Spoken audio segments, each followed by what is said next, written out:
requesting for unpaid care work to be paid for, including domestic work, including wives being paid.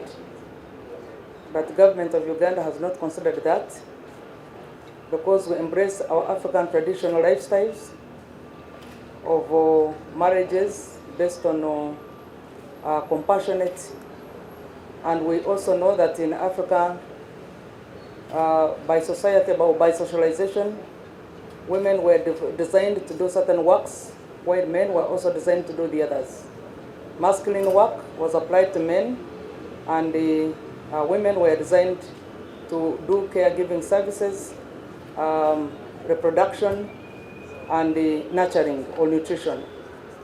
So with that regard, we would not want to destabilize our society, but also the reason as to why we're here is to raise awareness on the burden and responsibilities taken care by women, specifically the caregiving services.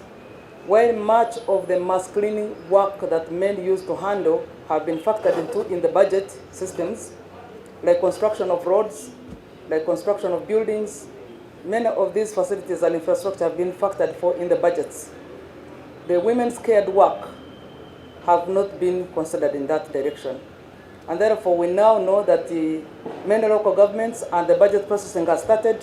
We are now raising awareness so that people can get to know that cared work can also be factored into the budget. For example, if we support the hospitals to have attendants in the hospital so that women are not seated by sides of the bed where somebody is being nursed all the time.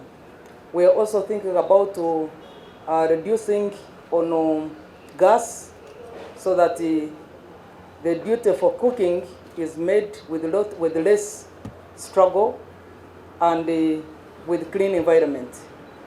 And also schools access to many places is one area that government has been able to handle so that children can be able to go to school early.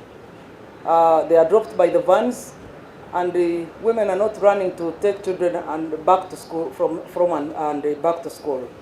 So some of those services we are looking at, including reducing power, electricity. We have been discussing in cabinet to ensure that the electricity is affordable so that the women can cook with electricity, they can use washing machines, and the burden of care work is reduced. On the issue of housewives being paid, I would wish to note that we have not considered that, because husbands are also not being paid, specifically those who are not necessarily working where their wives are working. So for supporting each other, we do this as free will. When people get into marriages, they should not come with the thinking that you're going to be paid highly, and then when you lose the job, the woman runs to another person or the man goes to another person. No. So we want to strengthen our love relationship and living in an extended family where people are not have responsibility to take care of the elder ones, the person with disabilities, and the children in a house environment where we are also not neglecting our elders.